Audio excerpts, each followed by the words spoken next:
Eu acho que uma pessoa muito imersa no modo de funcionamento dos tempos atuais, ela nem diria isso que você falou agora, ela nem diria que qualquer um é confiável. Eu acho que ela falaria alguma coisa que dá a entender que, independente de uma. Tipo assim, classificar as pessoas como confiáveis ou não é meio que demodê, entendeu? É fora de moda. Por quê? Porque você. Pô, na realidade, o que eu penso? Nesse momento exato, aqui, fazendo isso que eu estou me propondo a fazer, é útil me aproveitar das habilidades da Sally. Então, nesse momento, ele é uma pessoa confiável. Só que amanhã ela pode não ser mais útil para mim. Então, tipo, então eu só não estou mais junto fazendo aquilo. E tudo é meio assim. Aí volta ao pragmatismo, né, que você falou. Pragmatismo, assim. Mas falar que se alguém é confiável ou não é demodê, eu achei até engraçado você falar. Porque para mim, isso daí seria um típico exemplo de negação da natureza humana.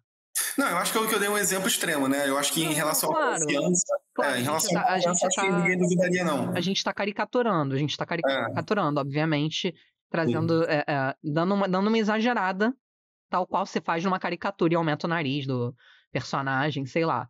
Então a gente está caricaturando.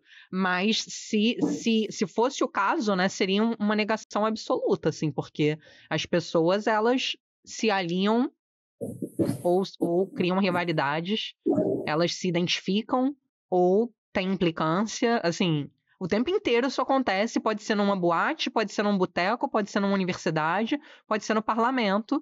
A gente gosta mais de umas pessoas do que de outras, a gente se identifica mais com umas pessoas do que com outras, né? E se a gente não souber minimamente estabelecer alguns critérios que fazem com que algumas pessoas, para nós, possam ser mais admiráveis, ser mais nobres, sei lá, se não tiver critério nenhum e for tudo é tudo e nada é nada, aí a gente entra nesse domínio da falta de autoconhecimento. Você não consegue se posicionar em nada. Você vira um oportunista existencial, sei lá. Você vai surfando a marola da vez, de acordo com a coisa da vez, você não cria um direcionamento mais profundo na sua vida, até para ter relações mais profundas na sua vida. Você vira uma espécie de... Como é que é aquele joguinho que você joga a peça no fliperama e vai indo, assim, de qualquer jeito? Sabe esse jogo? Com essa descrição aí, ficou meio difícil. É da minha geração. Eu acho que hoje em dia ninguém joga mais isso. Não, que é num fliperama mesmo, uma máquina que você dá um peteleco assim. É pinball. Pinball. Você vira um pinball da vida, né? Você vira um pinball da vida. Tem tudo a ver com crise de sentido, porque é uma falta de norte, é uma falta de direcionamento, você vai indo de maneira oportunista de acordo com o que vai aparecendo, né? Sim. A primeira coisa que a gente começou dizendo, né? O zumbi, ele é uma espécie de mito contemporâneo. Então, o que é um mito? É uma série de histórias que quer simbolicamente representar angústias, valores, necessidades e crises de uma determinada época, de um grupo de pessoas. Então, a gente não tem mais mitologia, tipo a mitologia grega, a mitologia nórdica, a mitologia, sei lá, japonesa e todo tipo de histórias ancestrais de um povo, mas a gente tem a cultura pop, que é a nossa forma de falar de mitologia. Você tem os heróis, você tem os filmes de ação, você tem o universo da Marvel e por aí vai. Dentro dessa lógica, você tem as histórias dos zumbis. Os zumbis, eles são tipos específicos de criaturas exploradas pelo terror e pela ficção científica, que estão simbolizando uma série de coisas que são muito próprias da nossa época. E aí a gente falou de várias delas. Então, a gente tem ali... a melhor maneira de descrever isso é a crise de sentido. Então, as pessoas estão...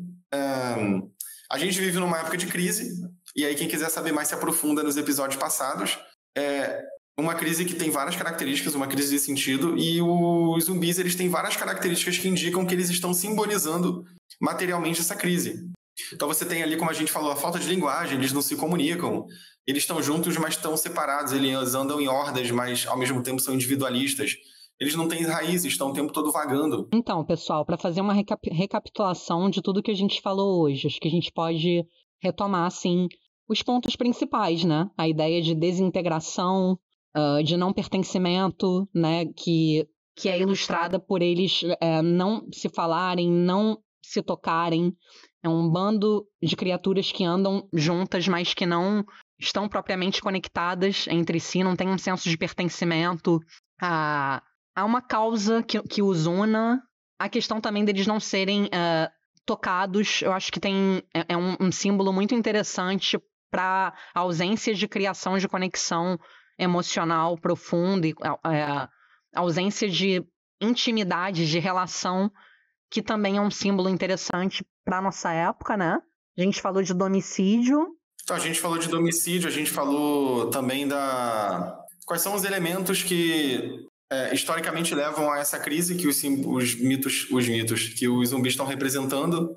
E aí eu até falei que quem quiser saber mais detalhadamente vai ter que ver os episódios anteriores que a gente falou de maneira bem sucinta aqui, mas basicamente é a crise nomológica, a crise de narrativa e a crise... Qual era a outra crise mesmo? A crise de narrativa. Crise normativa. A normativa, isso.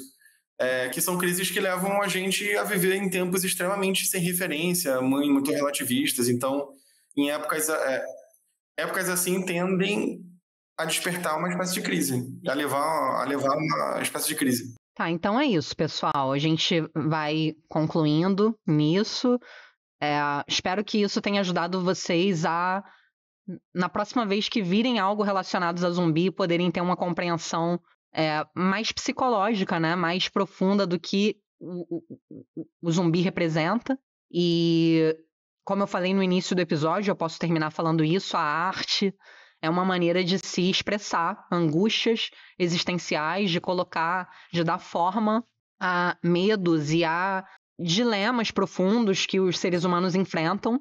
E então o zumbi, nesse sentido, é um símbolo polimórfico, eu diria, né? De várias questões profundas psicológicas contemporâneas.